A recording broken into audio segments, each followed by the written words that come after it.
Okay, I think we're actually live. Hopefully technology is serving us today. Outstanding.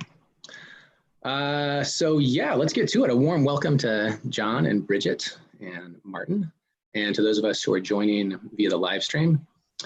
We're here today to talk about the transformative potential of narrative, and we are super lucky to have 3 people with us who are defining the state of the art in real time. What we're inviting Bridget, John, and Martin to do over the next 80 minutes or so is 4 things. Introduce themselves, share why they think narrative is an important tool for transformation. Why does this matter? Ground this abstract concept in a case study, try to bring it down to earth a little bit from your life or work, and then try to offer a concrete practice. What is one thing those of us who are aspiring to apply narrative in our lives can do right now at the end of this Zoom call live stream to start practicing. My goal is for this to happen, though I invite this group to co-create our agenda. And if there's a tangent that you feel is interesting, I hope you'll follow it and help me let you do that. But first, a little bit of context for those who are joining us live. My name is Brian Stout. These days, I mostly split my time between Zoom calls and looking for ants and splashing in puddles with my 2 little kids here in Seattle. I'm a middle child, a lifelong connector, mediator, and network weaver. And I'm now helping shepherd an emergent collaborative called Building Belonging, which is an online home for people committed to building a world where everyone belongs. You can find out more about us at buildingbelonging.us. And just to be clear, we're very much building the plane while we're flying it. So we're doing our best to lean into uncertainty, especially in this moment, and trust that together we can figure out the next best step. We're using Mighty Networks, for folks who know that, as our community building platform. And right now, inside the site, we're experimenting in co-design and co-creation with a whole bunch of folks who are helping think through how do we do this well, including the folks on this call and a bunch who are joining via the live stream. So one thing we're doing is what we're calling a series on conversations on transformation over the next few months, which is basically an effort to highlight different aspects of how change happens. We're kind of arbitrarily dividing this into what we call I, we, and world. So individual transformation, social and personal transformation, and collective systems transformation, institutions. Understanding that these things are non-sequential, non-linear, and interdependent. We think there is something powerful and transformative simply in the act of gathering in community as we are today. But we gather knowing that it is a unique privilege to spend 90 minutes in shared practice online in the middle of a crisis that, as of this morning, has claimed over 350,000 lives around the world. So with that, we are also committed to practice, to applying what we learn and what we share here together out there in the world. Just to name one thing that I think a lot of us are sitting with right now here in the US, the last few days have been pretty brutal, pretty visceral reminder that the question of who belongs has life and death stakes, right? I mean, watching the video with Christian Cooper and George Floyd and really sitting with how divided we are and how much our lenses influence who we think belongs and what that means. So before we dive in, I want to invite everyone, wherever you are in the world, to just take a slow, deep breath together. This is to honor George and so many others, to allow us to feel what we're feeling, just sort of sit with it, and to try to center ourselves. So if you have your own breathing practice, feel free to try it now. My coach would advise me to in through the nose, out through the mouth. And maybe an invitation to folks who are following along is to think about your intention for this call. Why are you here? What do you long for? And what might be possible if you had it? So just take a moment, one more breath.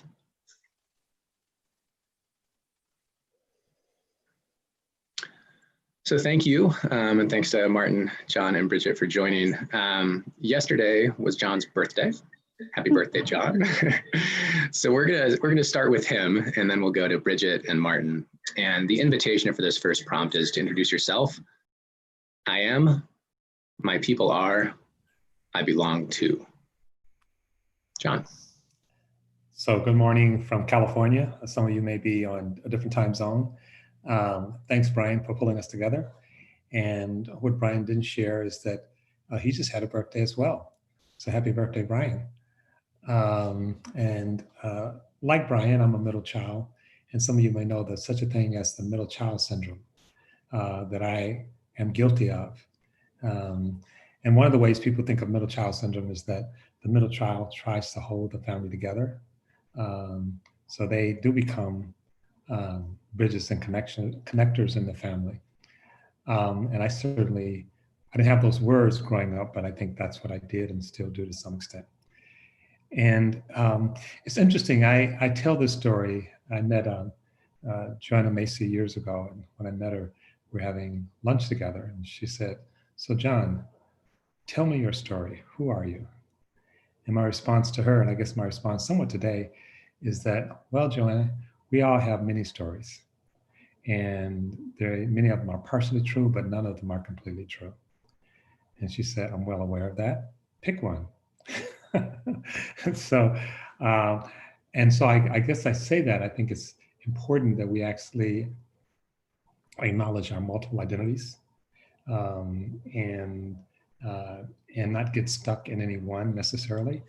And I think one of the things that happen in our society, especially as people are othered, as Brian mentioned, is that people who are othered, we actually try to consign them a single identity. They're Black or they're gay, and that's it. They may be Black, they may be gay, they may be Latinx, but we're all much more than that. And we're constantly breathing in the air that others have breathed out. We're deeply interrelated. So one reason I think it's sort of interesting, because narrative has sort of come onto the scene in a big way in the last 5+ years. 10 years ago, people would not have been talking about narrative in this way. But I think even though we wouldn't have talked about it in this way, we all live in stories. And we have our own stories, our own set of stories. We have our collective stories, and then there's the world stories.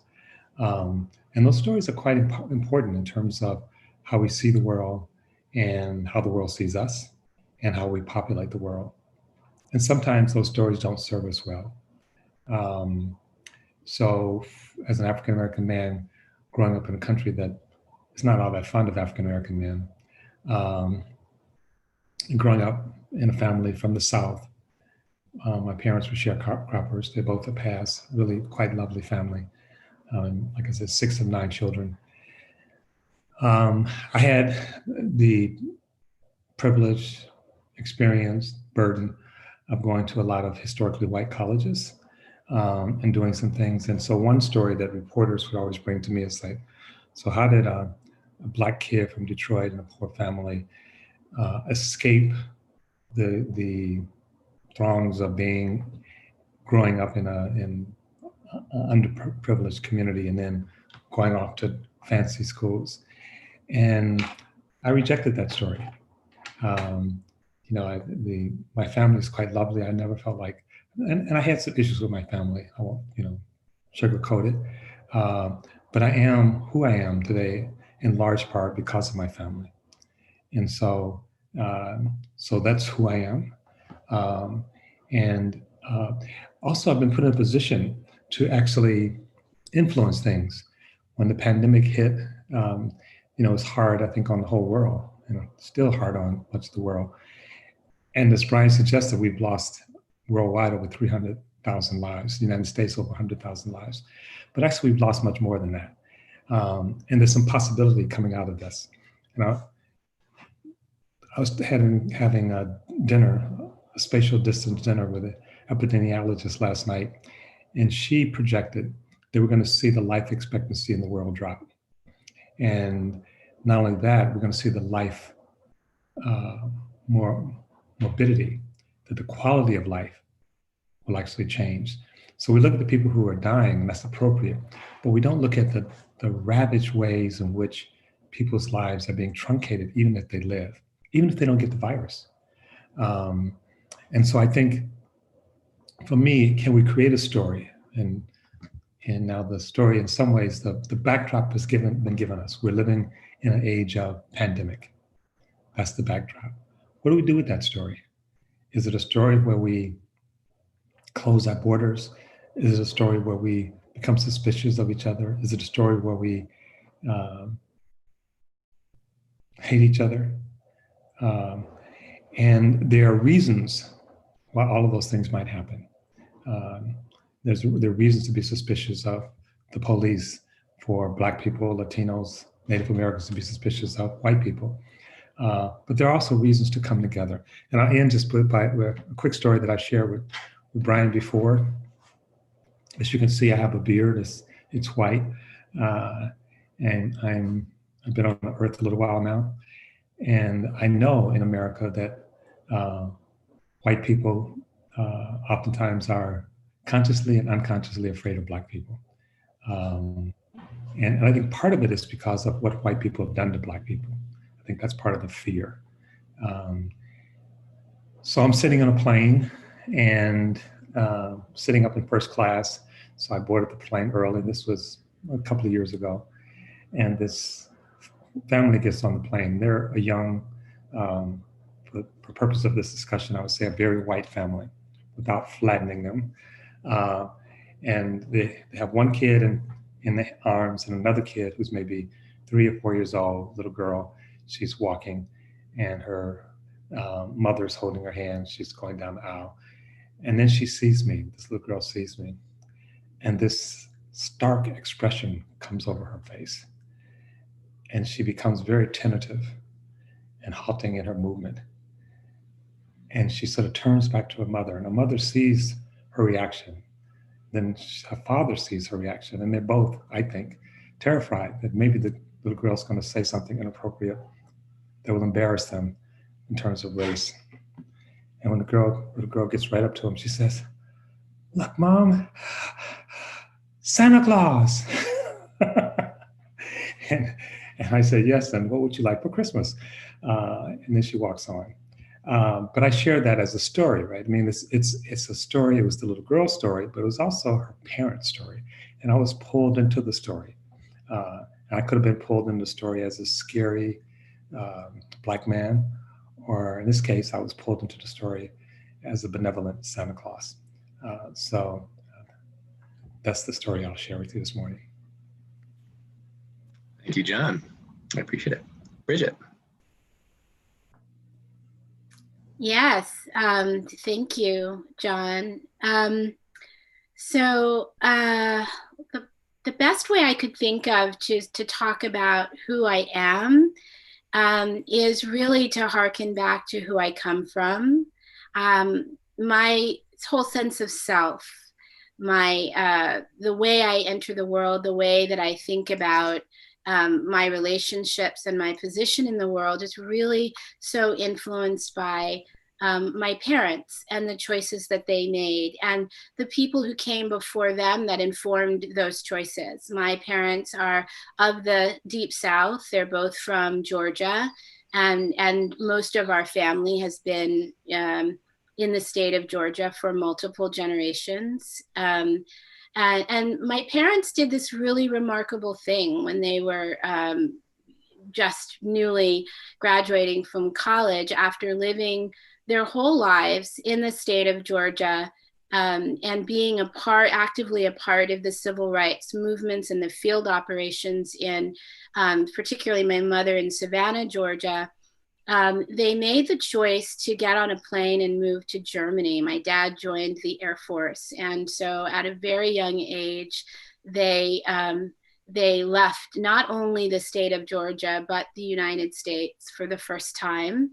And I was born there. I was born in Germany. And so much of my life was spent within a very small family unit of my parents and my sister who traveled around the world together to all of these military bases. And so I have this recollection of being a Black child living in Europe, living in Asia, living in the Pacific, where I was constantly being called on to ask myself if I belonged or how I belonged in these very unfamiliar environments. And also really always in dialogue with this concept of America that I really understood from afar, you know, until I was 17 and I came back to the US for college and stayed for a very long time. I had a kind of mythic understanding of America, much like other immigrants who might eventually make their way to this country. It was very, very infused with my parents' storytelling about the America that they remembered from their time living there as children, as teenagers, as young adults. It was very infused with a kind of, to me, mythological, epic, heroic narrative of young Black people who came together and advanced great change in the 60s and really were tasked with carrying on that dream through their higher education. They both went to Morris Brown College, a historically Black college in Atlanta, and really were a part of a generation of young college graduates, mostly first generation college graduates who saw it as their work to carry on the dream and access the opportunity that was now available to Black people. And what was the tension point in that narrative, of course, is that kind of story of opportunity, of increased opportunity, was part true and largely myth still in this country, in terms of really what the full range of Black people and other communities of color had access to inside of the America that existed in the 70s and 80s and 90s and even to the present. And for me, I didn't really engage deeply with that tension in the story of America that I had grown up with until I migrated back to the US to go to college. And I landed in the Bay Area for school and kind of was overwhelmed with, like, I feel it as like a wave of American culture and the deep rules that are embedded in our culture and society about who belongs, who doesn't, how we relate to each other, who has power, who can wield it, who cannot, and became engulfed in all of that information, but also obsessed with understanding it in the minutia. And so a lot of my study and learning and early work in the political and grassroots organizing space and as an artist was really focused on just studying up on American culture and politics and injustice and culture, like and arts and the power of arts in a rather obsessive way. And so I am born out of that journey and born out of the mythology that I was enswirled in, and out of this kind of deep, inquisitive, obsessive inquiry into what truth was about who I was and who this country was as a result of my journey to this country throughout my life. I feel like I belong to the very rich, beautiful, growing community of folks who are equally obsessed with this question of how stories and broader culture, particularly pop culture, is influencing how we live in the world and the realities that we engage with, and the sort of broader narrative environments that we live inside. I think about it all the time. I have, it is the work that I've been doing since I was a young adult, and I feel a really strong connection to that community and a thrill at the fact that that community is growing and growing, and more people are seeing themselves inside of this culture change space. So that's where I belong. And I'll just kind of, I think where I would say where my people are. And I think I cannot help but I cannot help but be thinking into the future. It is like an old habit that I have always had. And perhaps it was because there were so many places where I felt like I didn't belong, that my imagination was vivid. The imagination that allowed me to think about the spaces where I might belong someday, whether it was in an industry like the entertainment industry or theater industries, where there might be other artists who really loved making theater and making film and television, or the future of the world, right? That I had evidence from living all over the world, from being a third culture kid, really sort of moving across all of these different cultural borders during my childhood. I felt like I had proof that pluralist culture, pluralist society is possible. I could see it. I have vivid memory of experiencing living inside of it, and I've always been sort of half in the present and half in the future of the world that could exist. And so I tend to think of my people as other people who are living in the future and trying to make sense of how the present can lead us to that future. So I'll stop there, but that's that of my impulse in terms of where I locate myself and how I got here. I love it. Yeah, John talks a lot about bridging, sort of bridging different dimensions. And in our last conversation on transformation on network weaving, Alexis Flanagan from the Resonance Network talked about intergenerational bridging. And I hadn't thought about that as such. And I love the notion of bridging the past and the future as well. Brian, just as a note, Alexis Flanagan, who is brilliant, is my cousin. Of course. It's all in the family. Thank you, Martin. Thank you, John and Bridget. That was really lovely to listen to. And I feel something with both of you there. Picking up with Bridget there, I'm a third culture kid too. I was born in Nairobi. I spent most of my life in the Middle East. I've traveled 50 odd countries. I think I've identified myself by my lack of belonging in some ways over the years, and it's something I'm trying to correct is the wrong word. It's something I'm trying to shift a little bit now. I'm leaning into belonging a lot now. But who am I? I'm a British guy. I live now in upstate New York with my husband Kwame, and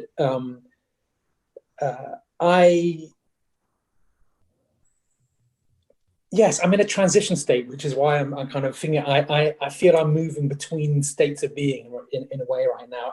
In a way, I think lots of people are. And I hear what you say, Bridget, about having your mind sometimes in the future, sometimes in the present, and that's what I feel that almost time being very fluid right now. I feel we are very unfixed, and I feel that sense as well. I've spent most of my life working in various progressive or leftist causes.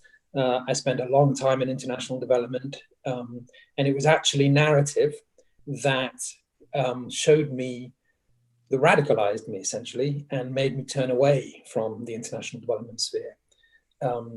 Because things we'll come on to later, through the study of narrative, through starting to understand how language works, through starting to understand the psychology that you can become acquainted to when you start to study narrative and language, it became very apparent to me that the system that I was operating in was still carrying many of the attitudes from 50 years ago, 100 years ago, 200 years ago. Our deep narratives, our deep logic of how the world works tend to, in normal times, change very slowly. And I think back to my grandfather, who was in the Raj in India, and he carried deeply imperial views of the world. He was a classic British Empire man. The sun will never set on the British Empire could have come out of his mouth. And I realized that the toxic attitudes that man carried much though I loved him, he was still carrying these awfully toxic attitudes.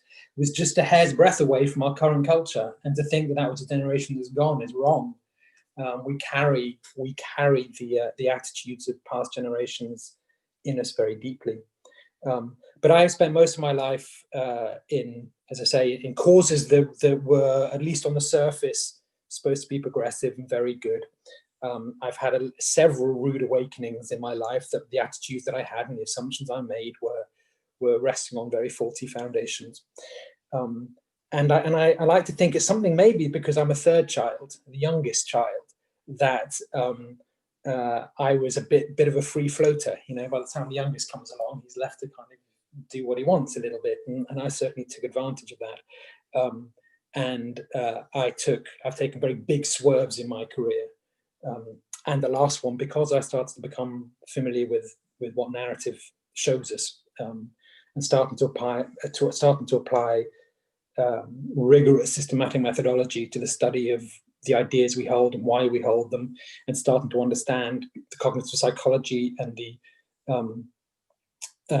of our ideas is essential to helping understand the society we're in. And the more I've studied this, the less surprised I am about anything that happens. And I'm certainly not surprised that we're in the middle of a pandemic. I'm not surprised, when my heart aches with the news out of Minneapolis.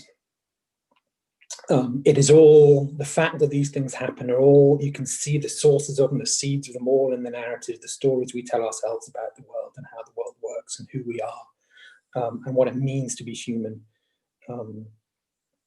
So yeah, my people are, right now, there's my people are my husband and this community that I'm starting to become embedded in. I've been here for a year in a little city in Kingston, upstate New York, and I'm learning how to belong.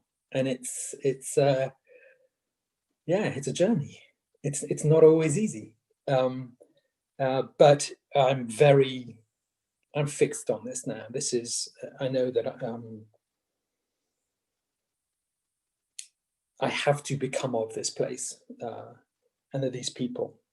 So that's who I am. I'm the reason I'll finish with the kind of two basic insights from an organization that I used to run called The Rules, which was looking very much at narrative and trying to figure out campaigning methodologies to operate at the level narrative shows us, not at the top level of the messages, just the waves on the ocean, but getting into the currents underneath.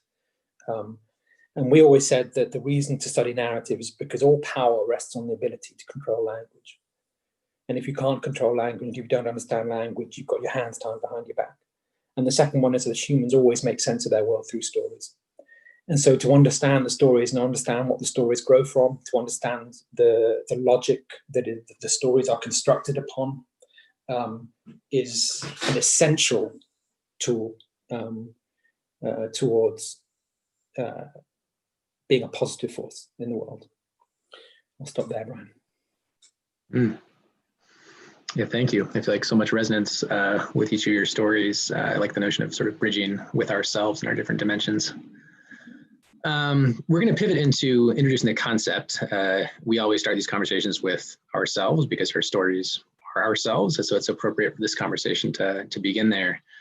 So the invitation, and I think this time we'll go Bridget and then Martin and then John, is what does narrative mean to you? And why is it important for transformation and liberation? And we'll try to get into this in 3 or so minutes each, so we have a chance to kind of respond to each other.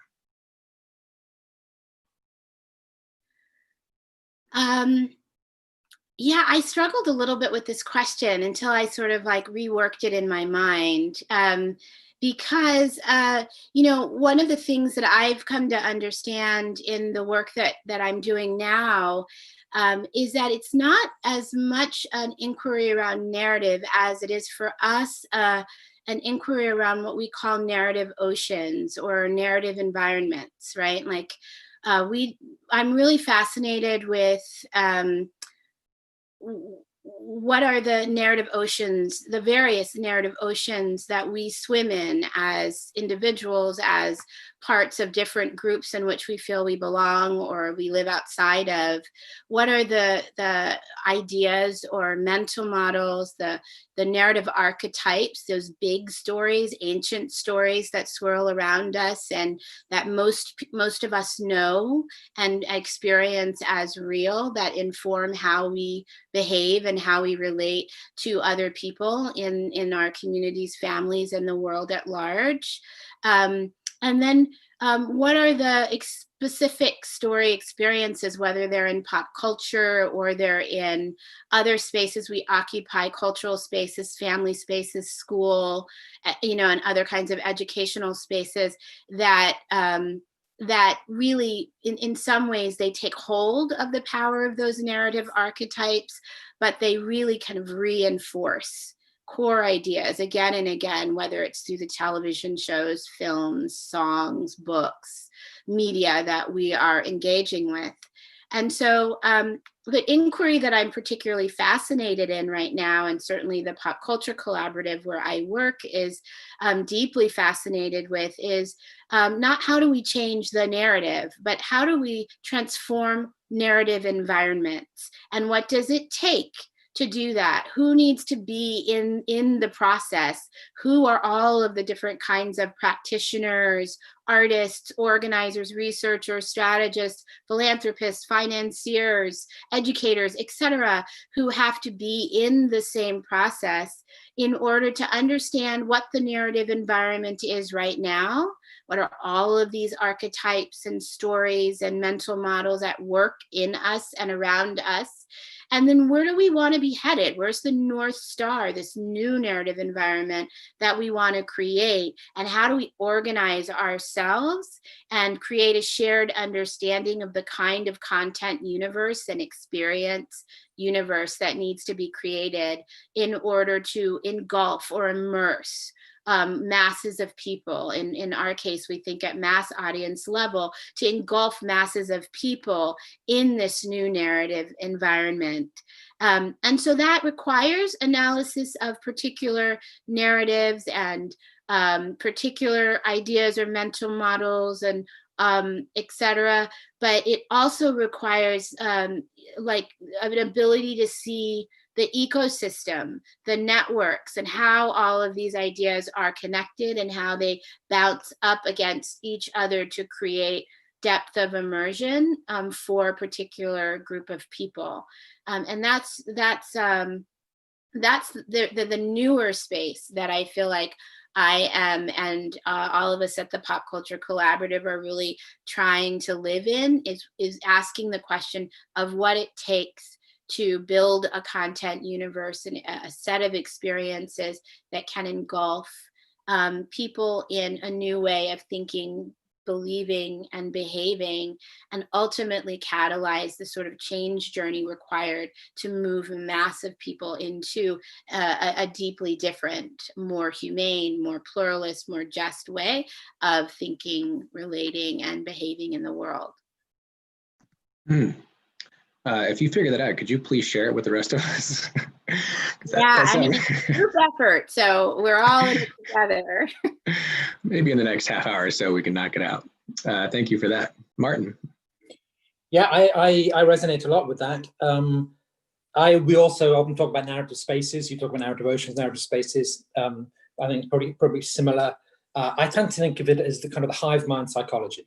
You can get into understanding that which binds people together in a narrative sense. So we often use the metaphor of the ocean and the waves, but all the messages we hear every day, all the individual ways of talking on the surface, there's something that binds them logically, and it's at that level. That's what I start to describe as narrative.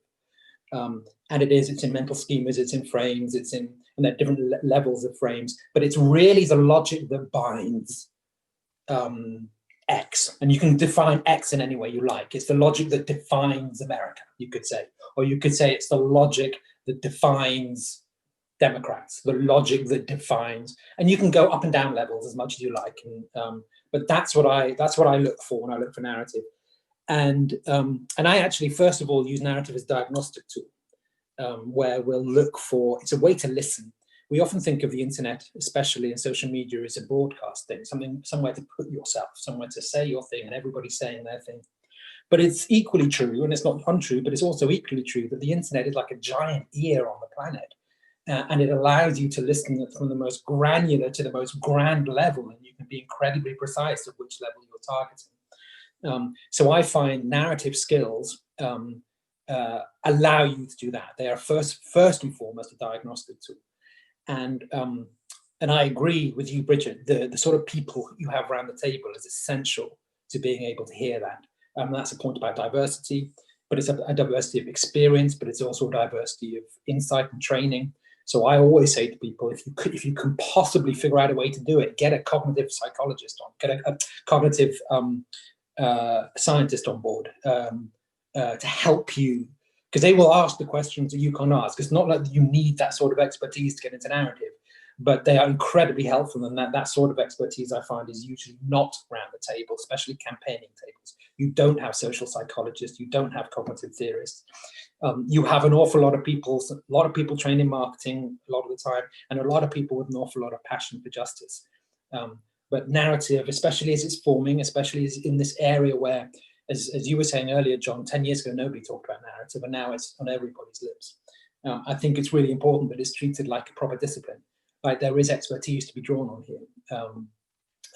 I often find that, we all speak language, and so there's an inbuilt assumption in us that we understand how language works. And I think that's a useful assumption to test in yourself to start with. I also tend to think of narratives as much as possible in evolutionary terms.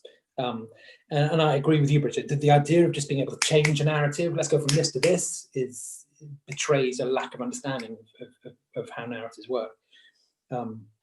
Narratives are like rivers. They're constantly moving and constantly flowing. And the question is, where will they be tomorrow as opposed to today? And can I nudge it in this direction as opposed to this direction? Can an intervention start to make one direction of travel more likely than another? It's in probabilities that we have to live, I feel, in this area, not static things. You can't say, we're going to change the narrative from X to Y. You've got to think, how can we evolve this in a direction? And it can happen very quickly, depending on circumstances. People often get, it takes forever to change a narrative. And sometimes it does, but sometimes it can happen incredibly quickly.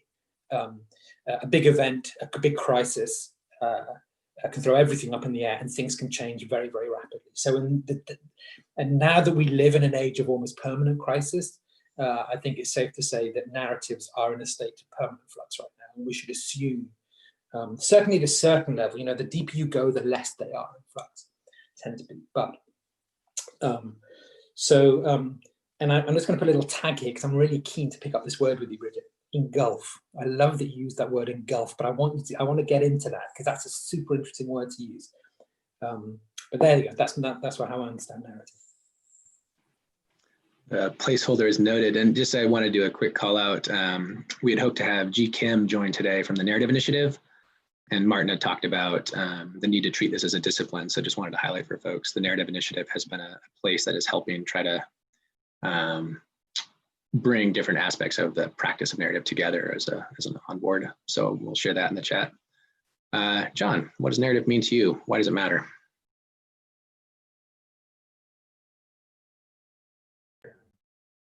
I'm very much enjoying the conversation. I want to pick up on a couple of things that Martin and Bridget already laid out, and then add a couple of things as well. So I lived in Tanzania, Martin, and spent a lot of time in Africa. My daughter was born in Tanzania. And I lived in a village.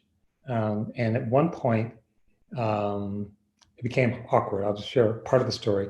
At one point, people liked me, and they thought I was a decent guy, very well educated by their standards. And so eventually the village picked a wife for me.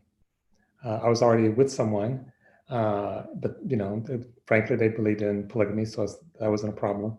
And I rejected it, and we had a discussion. Reminds me of Maya Angelou when she talked about her experience in Africa. And at one point, people said, I said, no, I'm not into, it's not how I feel, and which was largely irrelevant to them, how I felt. And at one point, someone asked me, if people think like you, that is about oneself as an individual, where will we be in 7 generations? And it wasn't for them a rhetorical question. They literally thought, not only in generations, but they thought we have responsibility to those 6, 7 generations out. So I think, Bridget, when you talk about the future, to me, it's like, actually, I think we have a different concept of the future than that village did in Tanzania. And I think we can learn some from that. And then also I'm reminded of this great American philosopher that many of you may have heard of, is named Richard Pryor.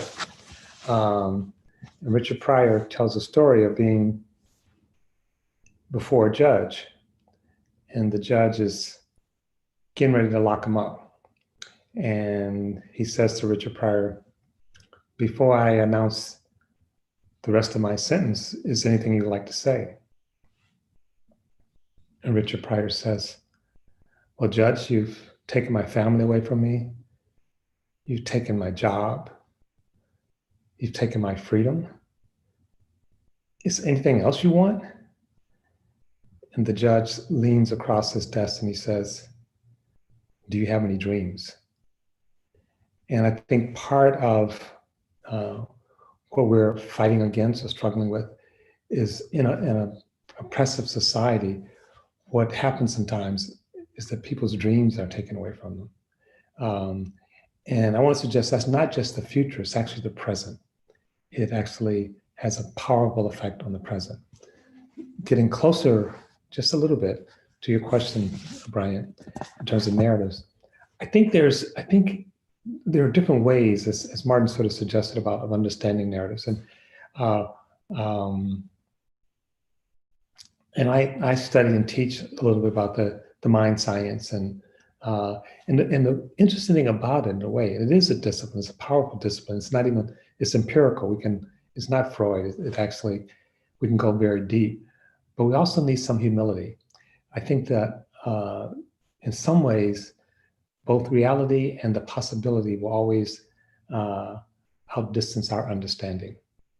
And so we're entering into a space where the complexity of the mind and of social relationships and the world is so profound. And I think, as some of you may know, I sort of write against what I call the Enlightenment Project, which is basically we can make everything accessible to the mind and understand it. And that has pulled me back to, my father was a Christian minister, pulled me back to a kind of approach to religion and spirituality. I didn't understand faith-based work in the past, and I still struggle with it some.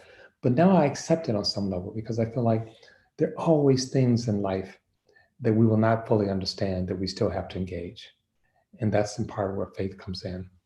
And so I think that we sort of think about narratives as the stories we live in. One person said, I thought the universe was made of atoms, and it's only recently I found out it's made of stories.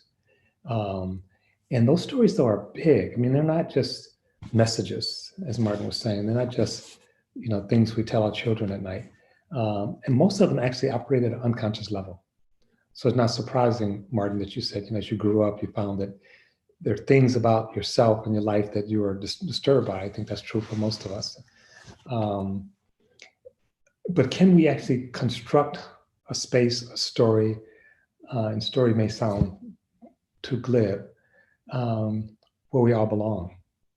And in terms of constructing that, it's not just cognitive, it's not just verbal, it's actually performance, it's actually structures, it's actually the way we show up with each other. As Bridget talked about being engulfed, it's actually profound. In the depths of it, we will never completely uncover, but we can actually engage in it.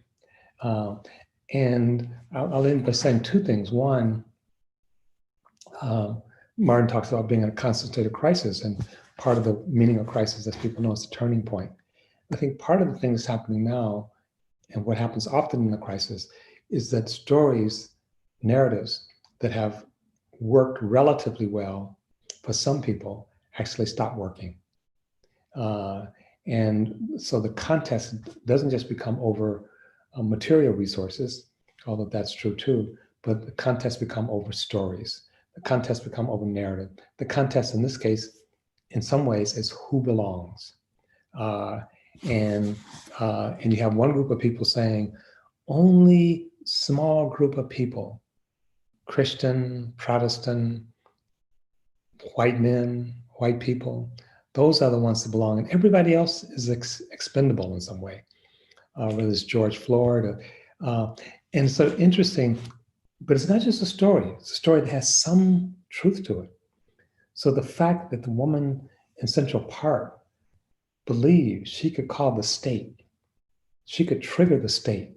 How do you trigger the state to come to your defense? You prime, you activate by saying, and she said, she was conscious of this, right? I'm gonna call them and tell them an African-American man. That's the trigger. That triggers all kinds of stuff. And then the police come. And oftentimes, unfortunately, when the police come, we have the Minnesota experience rather than the New York experience. But she was counting on that.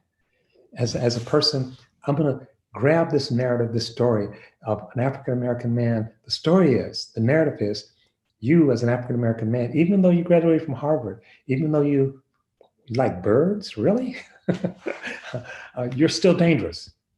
And when the police show up, they're not going to see a bird watcher. They're not going to see a Harvard graduate. They're not going to see someone asking me to do something that's required when you're in Central Park, put your dog on a leash. They're going to see a disposable African-American man threatening a white woman. That's a huge story in America that gets played over and over and over again. It gets played by the President of the United States when he talks about rapists coming up from Mexico to threaten our women. Interesting, our women. So one of the things I want to suggest is that there's a power element, there's a structural element, and it's competing. And again, I want to come back to what Martin said in terms of like, it's not that we can just change it. We're in a struggle. It's like, do we have a narrative and a practice and a structure? And as Bridget said, a culture that we're immersed in where we actually move toward belonging or not. And that's the inflection point that we're struggling with, not just in the United States, but around the world. And Bridget, I'm gonna ask you to do one thing to think about, because I'm loving and learning a lot from you. But when I was talking to some of my South African friends, they said, you know, in South Africa, we don't have a North Star. Now we're all someplace, so we will keep, making assumptions based on where we are. But I found that to be a useful insight. Yeah, I appreciate all of this, and I'm enjoying watching you explore different narratives and metaphors within narratives around ocean, water, and engulfing. So I want to come back to that because there was an invitation to do so, and maybe the prompt for you to react to. So in the YouTube chat, there's been a couple questions around the language we're using here in this conversation. Is terms like schemas and frames have specific meaning in the study of communications and narrative, but are not necessarily broadly understood. So maybe the invitation as we continue talking is to think about ways to make our language a bit more accessible for folks who might not share some of those constructs. So the invitation here is, let's try to pull this down, and you each started doing this already. Can we offer a case study? What does narrative look like in practice? I have ideas in mind for each of you, and I'm also curious to see where you take it. So maybe just a couple, 3 minutes each on how does this look? How does this work? What does it look like for Bridget to create an ocean of narrative? John, how are you applying belonging at Other than Belonging and Beyond? And Martin, in Kingston, what is this looking like for you? And in responding to that, also invite you to please speak to wherever your heart is calling you, kind of respond to each other. So we will start with Martin this time, and then we'll go John and Bridget. Okay, I'd like to actually use a not a very contemporary example, but one from my past, because I think it's a really useful cautionary tale. And it's actually the experience that sent me spinning away from the international development scene. I was working for a big international NGO. I won't name them now. It's 10 years ago. I don't need to drag them through the mud. But I think it's fair to say you can use this as you could apply this probably to any of the big NGOs from my fairly extensive experience of them all. So we took all the communications output from this INGO for a whole year, and this was a major global UK-based NGO.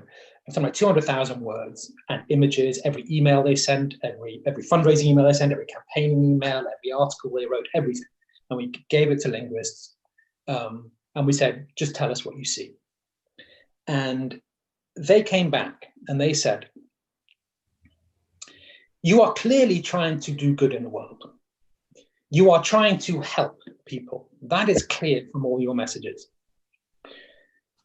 But, and we will take you through in a very systematic way through what, how, and where we see this. But right at the heart of the worldview you are presenting, the logic you are giving people to say this is how the world works, which operates way beneath the level of your messages. It's that thing that binds all across the fundraising, all across those communications. There was one narrative at work, and that narrative was: rich people are morally superior to poor people. This was the moral order frame basically at work in this narrative. And the moral order frame, basically, it's a deep frame, is basically says that the world is naturally ordered by moral hierarchies. And historically speaking, that's been God above man, man above woman, white above black, straight above gay. Everything's ordered in a hierarchy. And it's not just a hierarchy, it's a moral hierarchy. The higher up you go, the more moral, the more worth you have as a being. Now, what's really shocking about this is I know I could have stopped any single person in that organization. And I said, do you believe this? They would have laughed in my face. They would have been quite insulted by it. They would have said, I get up every morning because I don't believe that. And yet somehow, in everything they were communicating, this deep logic was there. That to me, and I'll tell you, the director of communications who was in the room when we got this presentation stood up and walked out after 10 minutes. Couldn't even hear it. Because it's so insulted to their ears, the mission, the values that they believed in. And they could not reconcile how those values could even live in their language. Because nobody was dictating to them what images to use, how to construct their sentences, anything. It was just pouring out of them, even though they thought something different in their rational brain, their surface conscious brain. So never, never, never assume you know exactly what you are communicating when you're communicating, unless you put incredible intention behind it. And I always say the takeout from this is, first of all, be humble.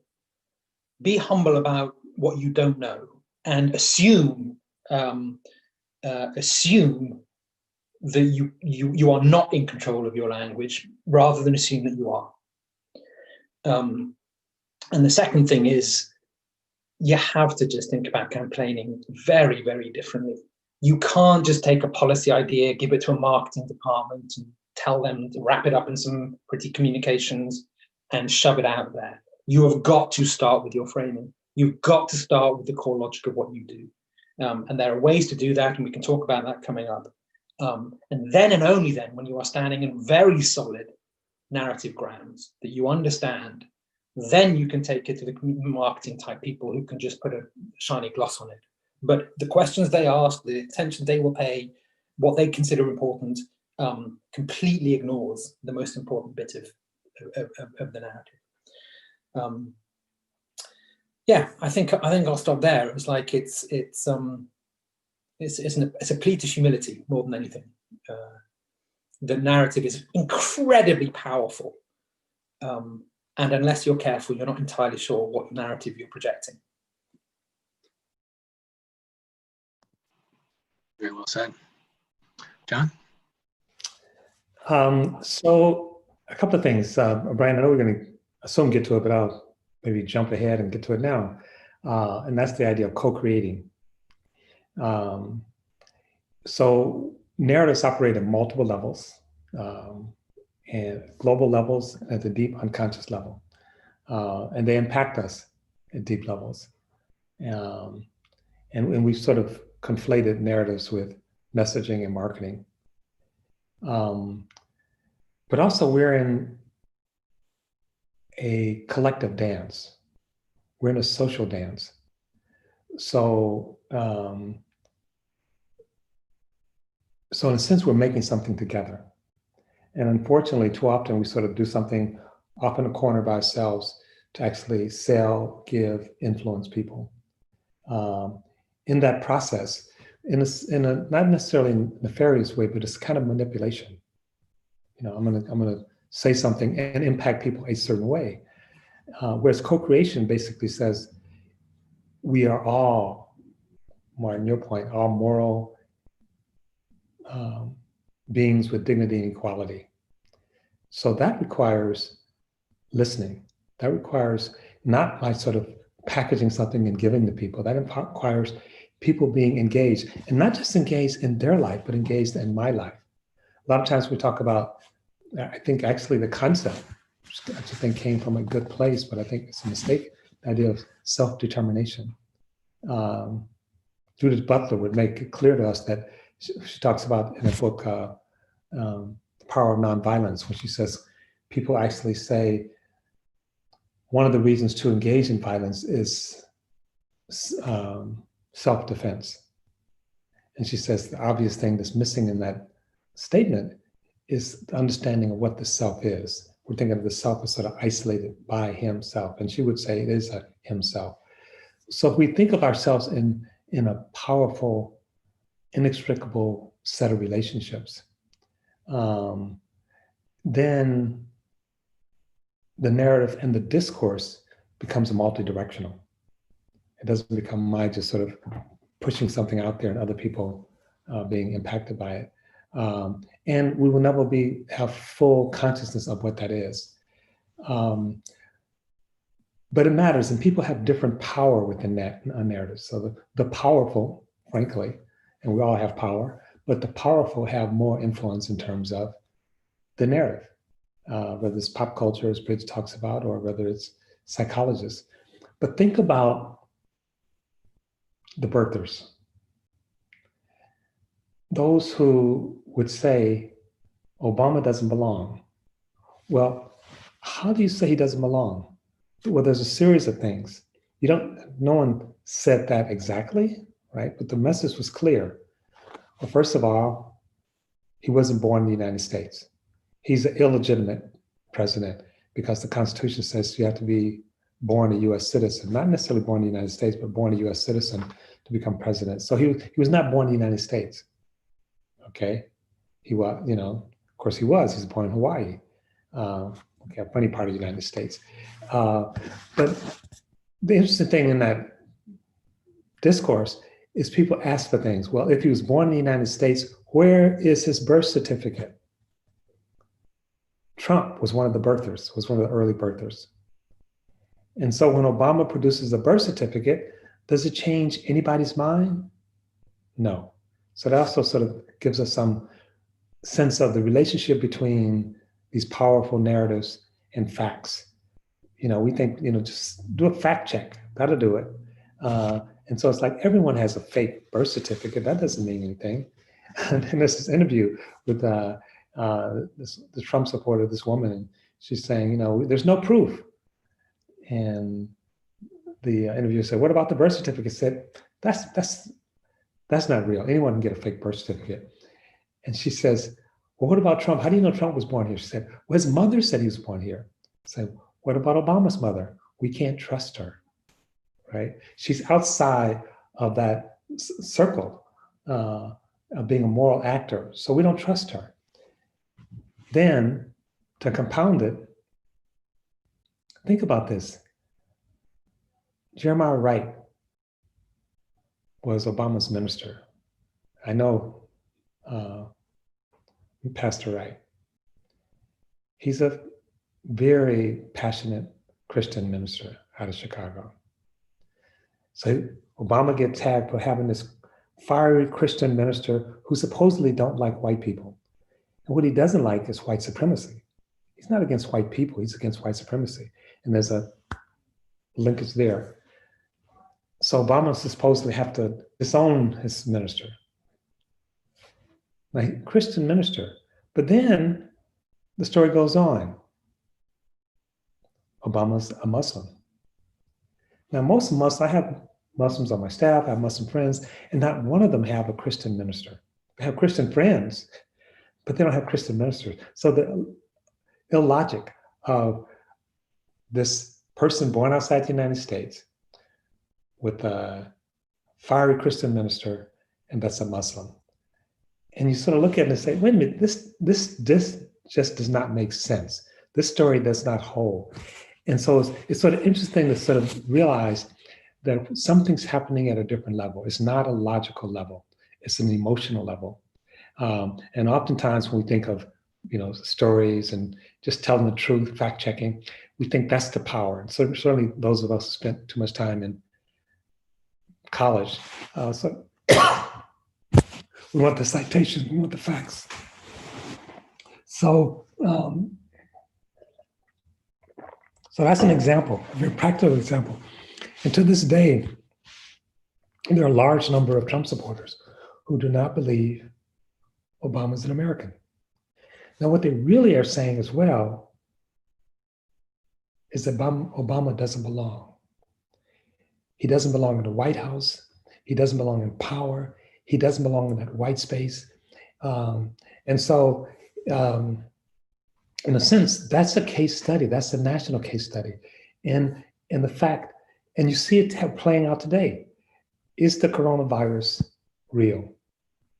How is it, why is it that you have large numbers of people who said it's a hoax? We don't believe it. We're not wearing masks. We're not physical distancing. Don't shut things down. In fact, we're going to show up with guns, loaded guns in some cases, and say you have to open back up the economy, even though at this point 100,000 people have died. What's going on there? I mean, so these are, in a sense, we don't have to look for case studies in a laboratory. We're seeing narratives shaping the way people see the world in a very powerful way. And it's politicized, it's racialized, it's gendered, it's all those other things that are already operating in our society coming to the fore. So I'll stop at this sort of idea of what some writers call sovereign freedom, which is really what many of the people who are arguing for opening the states back up, despite what governors, despite what medical workers, despite what essential workers say, despite the deaths of many Blacks and Latinos, they're saying you're interfering with my freedom. And I have a right to challenge you with guns and maybe even kill you if you interfere with my freedom. That's a very powerful narrative in the United States, and especially with some segment of society. And what we on the left are more organized around is sort of some concept of equality. These are really different stories, and they're told in a way that they're in competition with each other, I think in an unhealthy way. But this, again, we don't have to look at a laboratory. This practice is actually unfolding for us right now. And someone made the point that if you believe, as Martin suggested, in the moral hierarchy of white people, then equality seems like an affront. Equality is illegitimate if you believe, it's like saying, John, you're of equal value to an ant. I may interpret that as an insult. So when people say to whites who believe this, and I want to be clear, there's a large number of whites who don't believe it, but the significant number of whites who do believe it. And it's being used by the elites in a constant narrative that actually divide our country. Great stuff, John. Thank you for that. Bridget. Oh, there's so much. This has been such a rich conversation. I think the thing that excites me about the conversation is that we're living in the space of really understanding how important the irrational mind, the irrational space in us is to the work of doing narrative shifting or narrative change work, whether it's at individual level or it's mass scale. And I think that, you know, the schism I think that often exists in the social change or social justice sector is that we sometimes confuse, you know, messaging and communications with narrative and cultural work. And one of the really clear distinctions in my mind between those two things is like, what is the realm of a person's imagination that we are trying to get at? And in some ways, communications work can be understood as really trying to access and activate the things that people know they know, right? The ways of thinking that are opinions, are you know, the things that are assessed in a person. And cultural and narrative strategies in many cases are really focused on getting at the things that we don't know we know, the things that we don't recognize as belief systems or, you know, mental models in stories, big stories, narrative archetypes that are swimming in our imagination that have been there since we came into this world or have been formulated steadily through all of the different narrative environments that we have been immersed in over the course of our life. And I feel like a real hunger to be in a community that is thinking about that irrational scale, because it's where so much of the deep work it needs to happen, and where a lot of the real barriers to change and evolution in narrative, in culture, in our personal ways of being, it needs to be rooted, right? And so in terms of case study, I actually had the impulse to talk about some revelations that I and my team at the collaborative have had as we've really investigated this question of how cultural change happens at mass scale. And I mentioned early that one of the things that we've done a lot of thinking about is the role of narrative archetypes and mental models in shaping the way that people engage in the world, whether it's consciously or it's like deep in this sort of subconscious irrational space in folks. And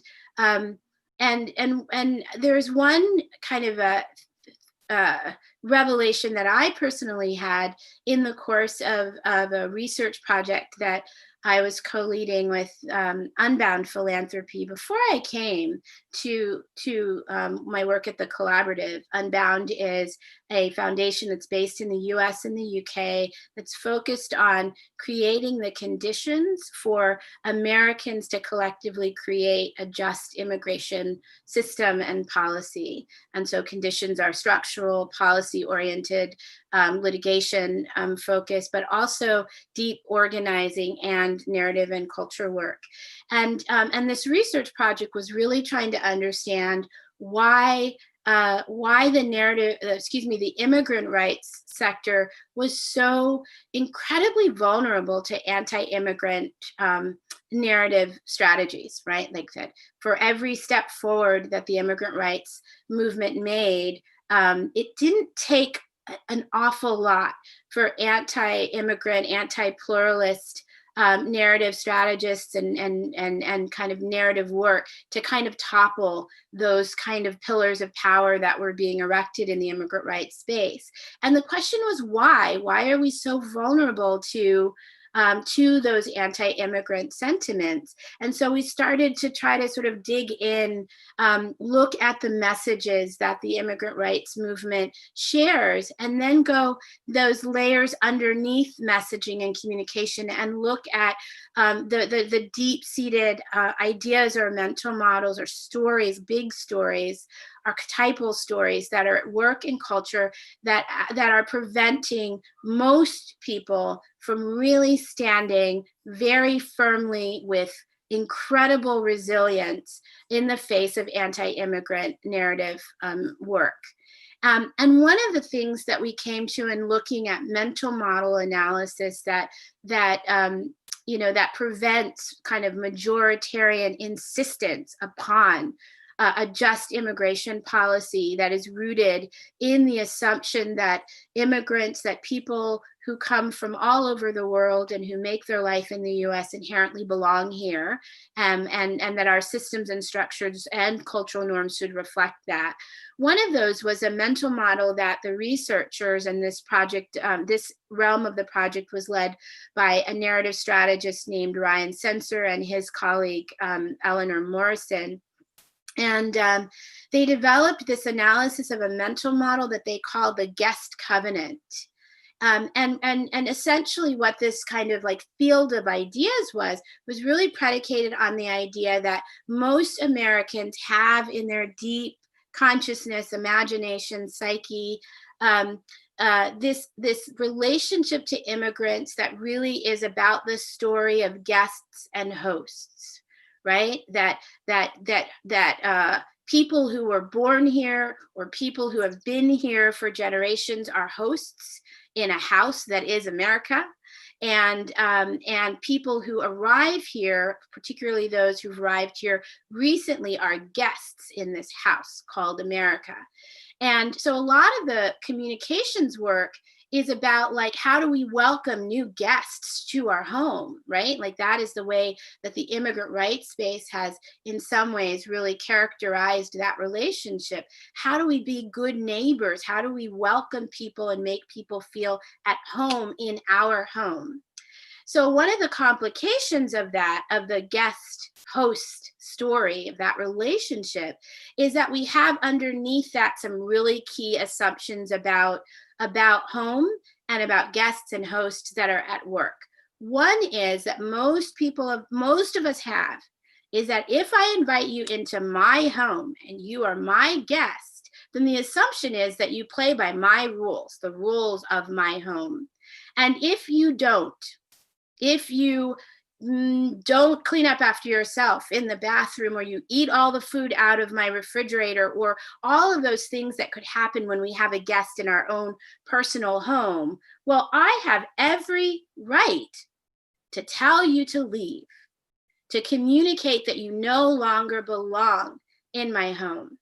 And the danger of that kind of archetypal story in the sort of like deep consciousness of people in relationship to immigrants is that the same logic then applies.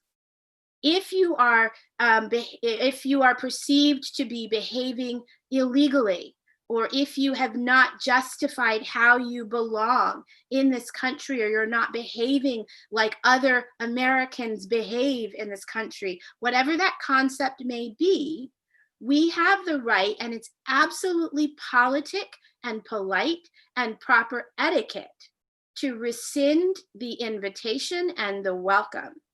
And so then in looking at that really deeply and seeing it be reiterated by dozens and dozens of people who are involved in focus groups and conversations around it, what became clear is that we can't actually move to another place in thinking about immigrant narratives, for instance, unless we're willing to contend with this really problematic mental model that lives underneath people's story about the relationship between people who've lived here for a long time and people who are newly arriving, right? How do we actually do the cultural and narrative work that upends and displaces this very powerful relationship that's been drawn between immigrants and people who've lived here, and replace it with some other more powerful story about what this relationship actually is?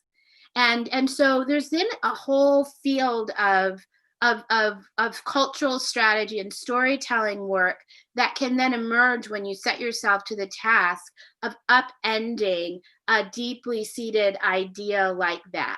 And it's not going to be done through a different messaging frame. It's going to be done through the kind of work that implants on a visceral and emotional level of fierce and resilient idea about the relationship that's more powerful than the one that currently exists. And that to me was a real eye-opener about like the kind of deep narrative and cultural work that needs to happen in the immigration space, and already is beginning to take shape through the leadership of, movement leaders and storytellers in the entertainment industry and across a whole manner of other narrative and storytelling industries. But to me, it's also a very clear reminder that the kind of infrastructure, field infrastructure, network infrastructure that's needed to do that work and to fund that work is totally different than we have previously assumed, particularly in philanthropy, right? We can't actually just fund an organization to do one project and hope that that's going to even get at that deep-seated idea in one person, let alone millions and millions of people. And if you're thinking about the majority of Americans, you're talking about, 150 or more million people. We actually can't fund individually and in silos. We actually have to fund coordinated ecosystems of grantees and projects who are working together to behave like a big, sprawling narrative infrastructure and field that can take on these narratives, these kinds of deep ideas at scale, and do so in this kind of persistent, long-term way of really displacing and replacing those kinds of mental models in people and in mass audiences. Mm. Yeah, that totally resonates. And I love the notion of kind of returning to the concept of home. I feel like I've been lots of conversations where people kind of return to the metaphor of hospitality to kind of think about this moment. We got about 10 minutes left. Want to do one more invitation before we close, but John, you said you wanted to chime in, and then we'll get to the last question.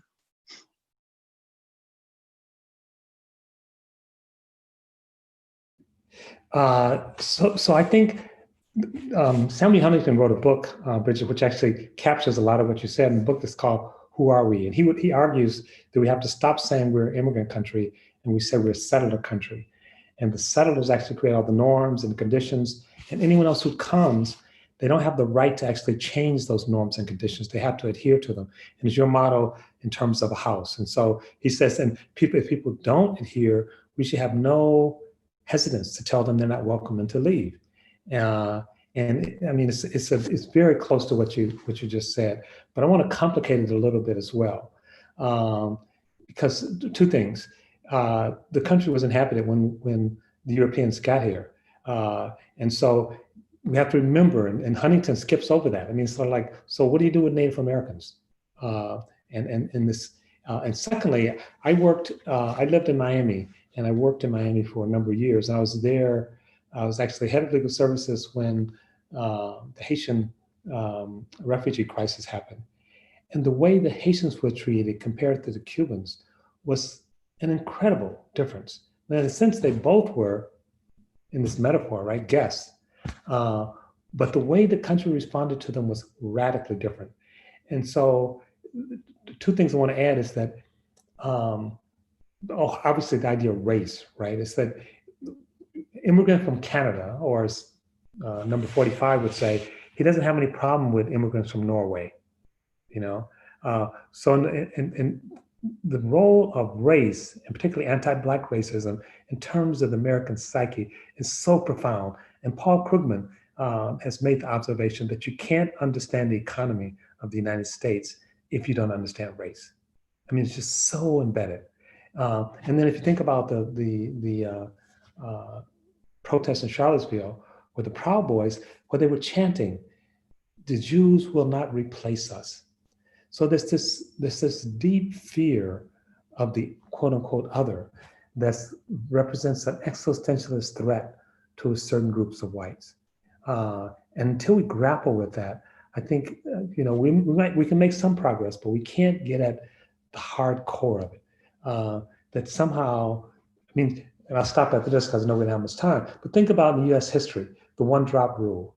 How is it one drop of Black blood would destroy whiteness? So it's this notion that whiteness is pure and fragile and belong, until 1945, we were explicit that this is a white country. Sandra Day O'Connor, Chief Justice of the Supreme Court, said, yes, this is a white country. So to be an American is to be implicitly white. And so all of that sort of complicates. I like your approach, and I think it's right. But race actually complicates this in some profound ways. And not just the race, like I said, in terms of Black people, but more the race of white people. The construction of whiteness in the United States is so fraught with fear and othering and anxiety. And I think, and sometimes even on the left, we sort of fall into that, right? We said, I mean, there's all this data showing that when you show people that the country will become majority not white by 2050 or something, that there's this underlying anxiety that just explodes. And so they can't imagine, many people can't imagine a future where whites are not the majority in America, and where everybody belongs. It seems to me that's part of the story that we have to really drill down, both for the left and the right.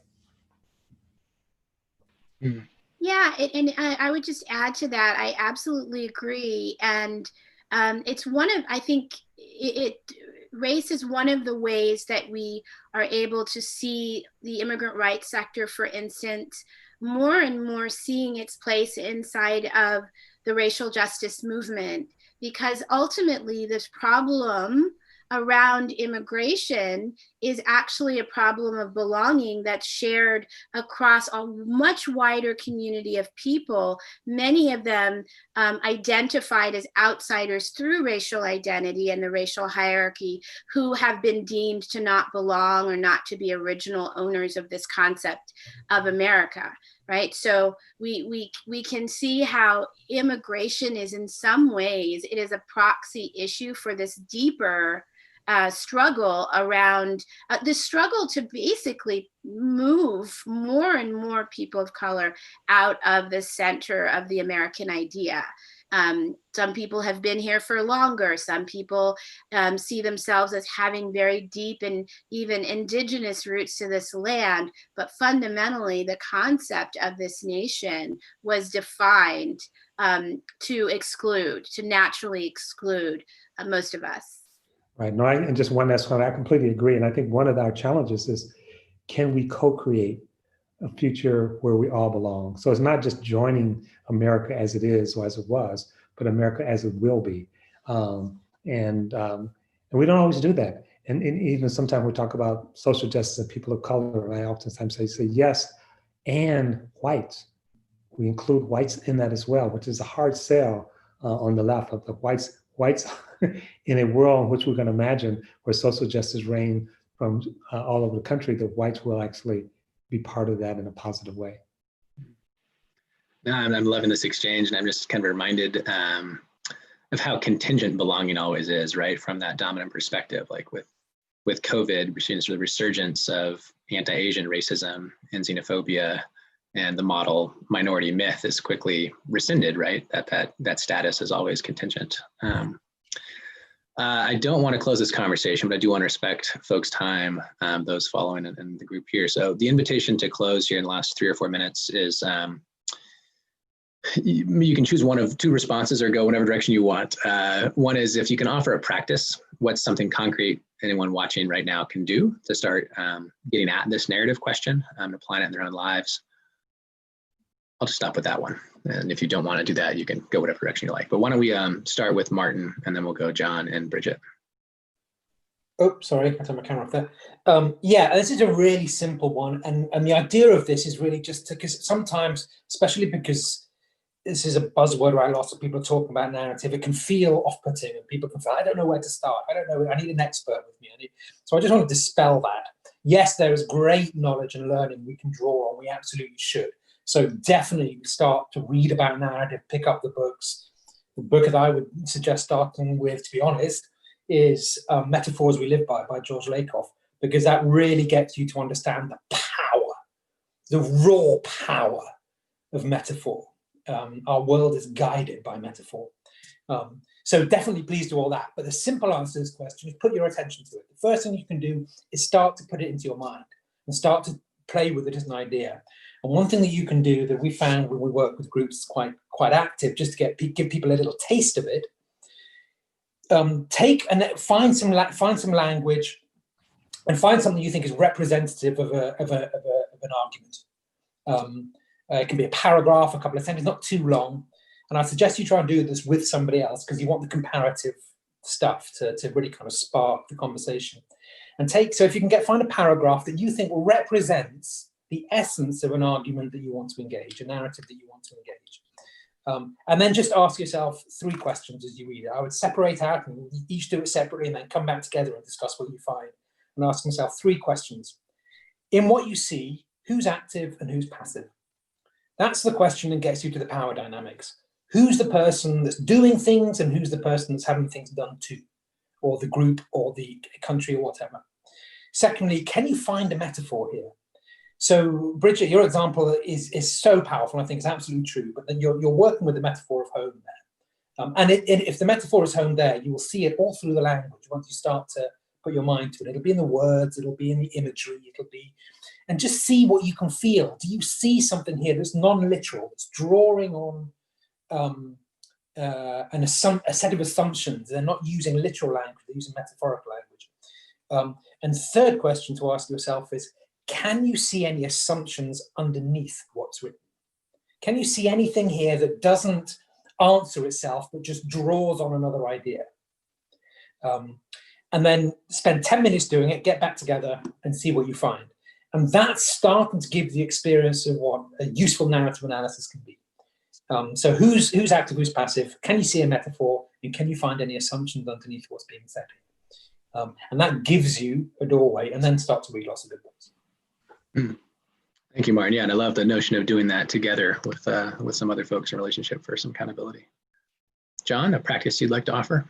Yes, a couple. One is just what you did at the beginning, Brian, just to learn to quiet ourselves and listen. Martin made the point that a lot of the work is around listening and deep listening. We talk about compassionate listening, and not listening to people's ideas, but listening to people's pain, which animate those ideas.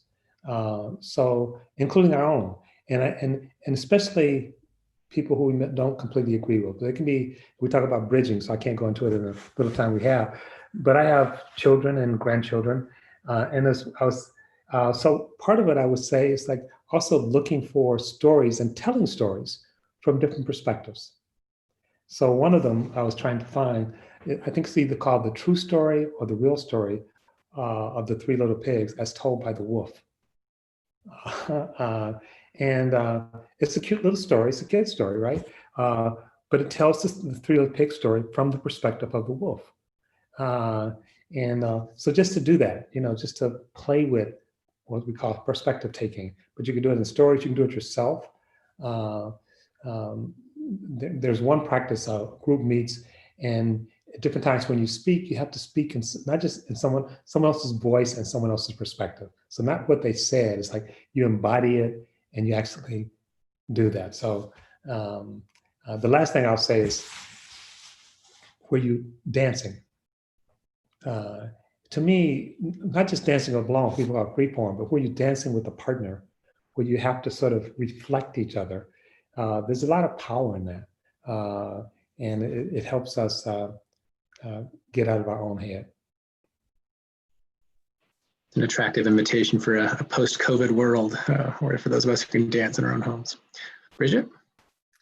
Yeah, I feel like there are 2 things that I would offer. One is that if you are someone who is newer to the narrative space, then this offers an opportunity. It's kind of like a blue pill, red pill moment in the Matrix, where you have the ability to kind of dive into an exploration of how narrative environments function, how you live inside of them. And one way to do that is to really think about some core belief that you have, whether it's about this country or it's about criminal justice or it's about family or whatever, and really try to think and unpack what are the core ideas or foundational ideas that are driving that belief, right? So just sort of take that layer of it. And then what are the really important stories, or what we would call, narrative archetypes that are driving those core ideas, or really kind of reinforcing those core ideas in your everyday life. And then think, are there any particular stories, pop culture, your mom told you, you heard it through your religious practice, whatever, that have reinforced those ideas about family, home, country, whatever they might be? And what you'll start to see is like how an idea was born in you, and what the genealogy of that core idea or belief is. And you begin to see how culture of all sorts is really operating around you and in you to constantly create resilience in you around that idea. So that's one thing. And the other thing that we do a lot, particularly in our artist community, in the entertainment industry, that's been really fun, is to begin to see behind the curtain of stories that you love, pop culture stories, for instance, to see like how they are actually working on you. So one thing we've done is we've said, take a genre that you love, rom-coms, science fiction, war epics, whatever they might be, action, disaster films, and watch a few of them, just because you love them, right? But then take a step back and ask yourself, okay, what are the characters that these three films have in common? What are the protagonists or villains that they seem to share? What are the narrative arcs that seem to be consistent across these three films? And what are the ideas, these mental models that might live inside of all of these films? So, if you look at rom-coms, for instance, one of those narrative archetypes is boy meets girl, right? And almost every rom-com actually follows that narrative archetype of what happens when there's the meet cute between two people and they go through this journey together. But it makes you begin to see how stories work and some of the science and strategy that lives inside of stories, whether it's artists who are creating it or narrative strategists who are creating it. You begin to see the structure of stories and how and why they work on us. And again, it starts to sort of begin to build your own kind of sense of analysis and awareness that is really the foundation of any kind of work in narrative strategies, understanding at the architectural and strategy level and science level how stories work on us. And those two perspectives I've found offer a really great foundation of analysis around that work. Well, just, I know we're at the hour here, just deep gratitude to the three of you for sharing your time and your wisdom. And I hope folks who are watching online are able to tap into and appreciate why I'm so excited about the work that each of you are bringing to the world and the embodied way in which you do it. I think it's been so attractive learning from each of you. So thank you for sharing your gifts. Thank you. Just one last comment. We can't end without at least acknowledging the role of caring or love. And one practice, of course, is the contemplative practice of metta. How do we actually learn to love people and things that aren't? So I think there's a big discussion, many big discussions we didn't have, but I think just wanted to make sure we didn't end without acknowledging care and love in this process and vulnerability. Especially in this moment. So I'm going to stop the live stream now, and then let's see here. Thank you all for joining us on the live stream.